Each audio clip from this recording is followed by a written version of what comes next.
Hello friend, स्वागत है आपका रसोई मेरी सहेली में। आज हम बनाने जा रहे हैं स्प्रिंग रोल। तो देखते हैं हमने इसके लिए क्या क्या सब्जियां ली हैं। हमने इसके लिए लिए हैं पत्ता गोभी, शिमला मिर्च और थोड़ा सा धनिया पत्ता। देखिए, मैंने इसमें गाजर और प्याज नहीं डाली है। अगर आपके पास वो अवेलेबल होती हैं तो आप गाजर और प्याज दोनों उसमें डाल सकते हैं, लेकिन मैं इसको बिना प्याज के बना रही हूँ। हमने थोड़ा सा आटा गूंद लिया है।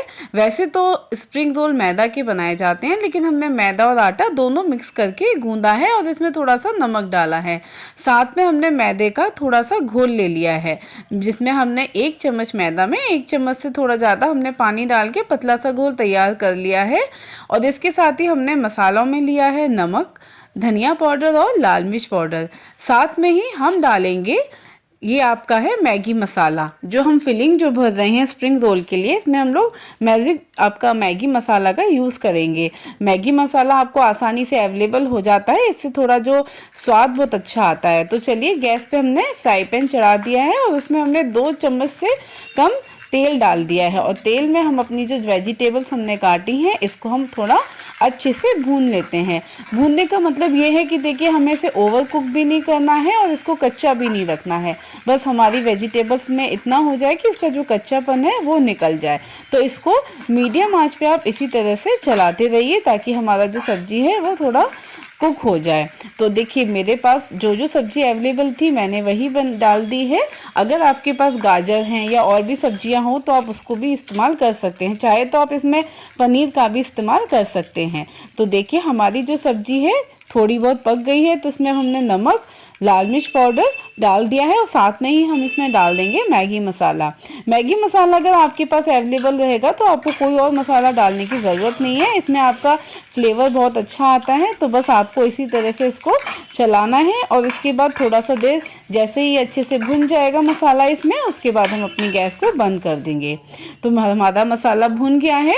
तो देखिए, मैंने छोटी सी जो पूड़ी के बराबर होती है, पूड़ी से थोड़ी सी बड़ी लोई लेके उसको हमने पूड़ी से थोड़ा बड़ा आकार दे दिया है। अब बीच में हम अपनी फिलिंग को भर लेते हैं। तो फिलिंग्स को देखिए, ना तो आप ज़्यादा भरिएगा कि आपका जो स्प्रिंग रोल है वो फट जाएगा, और ना ही कम भरिएगा कि जो हमारा जो स्प्रिंग रोल है वो आपका खाली खाली लगेगा। तो मीडियम हमने भर दिया है। और ऐसे ही मीडियम भरने के बाद हम लोग किनारे किनारे पे जो हमने मैदे का गोल बनाया था उसको हम लगा देते हैं। हाँ, इसी तरह से आप चारों तरफ से मैदे का घोल को आप ले लीजिएगा और चारों तरफ से लगा के अब मैं आपको दिखाती हूँ कि हमें इसको कैसे फोल्ड करना है। तो इस तरह से देखिए, चारों तरफ से हमने मैदे का घोल लगा लिया है। मैदे का घोल अच्छे से लगाइएगा ताकि हमारा जो इसको जो हम बनाएंगे स्प्रिंग रोल को जो भरेंगे तो उससे क्या होगा ना, ये हमारा खुलेगा नहीं फिलिंग्स। तो देखिए, इस तरह से जैसे मैं फोल्ड कर रही हूँ आपको इसी तरह से फोल्ड करना है। और ज़्यादा उसको आप पुश मत कीजिएगा, नहीं तो क्या होगा ना, या तो हमारा जो स्प्रिंग रोल है वो फट जाएगा, नहीं तो क्या होगा ना, ये देखिए जिस तरह से आपको मैं दिखा रही हूँ आपको इसी तरह से फोल्ड करना है।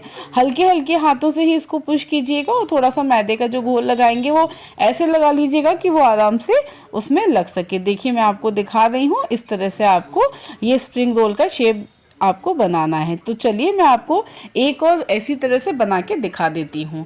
तो आपको मैं दिखा देती हूँ। तो देखिए, इस तरह से आपको लोई की तरह जो है लोई लेके इसको पूरी से जैसा बेल लेना है। और फिलिंग्स जो मैं आपको दिखा रही हूँ आपको इतना ही फिलिंग्स भरना है। अब देखिए, किनारे किनारे पे मैदे का घोल को लगा लीजिएगा और लगाने के बाद मैं आपको दोबारा से दिखा देती हूँ कि आपको किस तरह से इसको फोल्ड करना है। पहले आपको लंबाई में इसको फोल्ड करना है। अब देखिए, आपने देख लिया, आपको मैंने अब देखिए इस तरह को हमने इस तरह से लंबाई में पहले आप फोल्ड कर लीजिएगा और इसको हल्के से प्रेस करिएगा। उसके बाद हम इसको ऊपर से हम लोग को दबाना है और दबाने के बाद में बस हल्का सा आप इसको प्रेस कर दीजिएगा। और इसी तरह से आप हमने जितने भी हमने आटा गूंदा है उस हिसाब से मैं अपने स्प्रिंग रोल को बना लेती हूँ। तो देखिए, हमने इस तरह से बना लिए हैं। अब हम कढ़ाई चढ़ा देते हैं। कढ़ाई में हमने तेल डाल दिया है। देखिए, वैसे तो इसके लिए तेल ज़्यादा होना चाहिए क्योंकि ये फूलते हैं, लेकिन मैंने तेल कम में बना रही हूँ तो मैंने ज़्यादा तेल नहीं लिया है। एक चीज़ याद रखिएगा, जब भी आप पकौड़े या स्प्रिंग रोल कुछ भी बनाएंगे तो पहले कढ़ाई में तेल को अच्छे अच्छे से गरम कर लीजिएगा और गरम करने के बाद करीब 2 से 3 मिनट के लिए उसको एकदम कम आंच पे कर दीजिएगा। नहीं तो क्या होगा ना, हमारे स्प्रिंग रोल ऊपर से तो हो जाएंगे, पक जाएंगे, पर अंदर से कच्चे रह जाएगा मैदा। इसलिए आप इसको एकदम कम आंच करके पहले आप इसको तेज आंच कर लीजिएगा। जैसे ही तेल गर्म हो जाए तो उसको 3-4 मिनट के बाद कम आंच करके फिर मीडियम आंच पे इसको पकाइएगा। तो देखिए, आप देख रहे हैं हमारे स्प्रिंग रोल नीचे से चिपक भी नहीं रहे हैं और बहुत अच्छे ब्राउन हो रहे हैं। देखिए, वैसे तो जो स्प्रिंग रोल होता है वो मैदे का ही बनाया जाता है, लेकिन मैंने जो इस बार आटा लिया है वो मैं मैदा और आटा दोनों को मिक्स करके हम बना रहे हैं। क्योंकि देखिए, हमें खाने के साथ साथ हेल्थ का भी ध्यान रखना है घर में, अपने बच्चों का, अपनी फैमिली का, इसलिए आप आटा और मैदा दोनों मिक्स करके ही बनाएं। तो देखिए, 2 मैंने सेक लिए हैं, इसके साथ ही मैं आपको 2 और सेक के दिखा देती हूँ कि हमारे स्प्रिंग रोल कैसे बने हैं।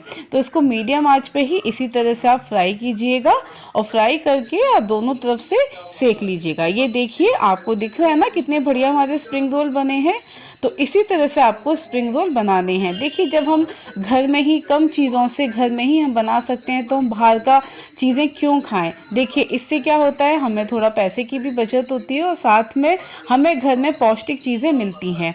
अगर आपके घर में आपके बच्चे या फैमिली में कोई वेजिटेबल्स नहीं खाता है तो आप इस तरह से वेजिटेबल्स डाल के बच्चों को केचप के साथ में आप परोस दीजिएगा।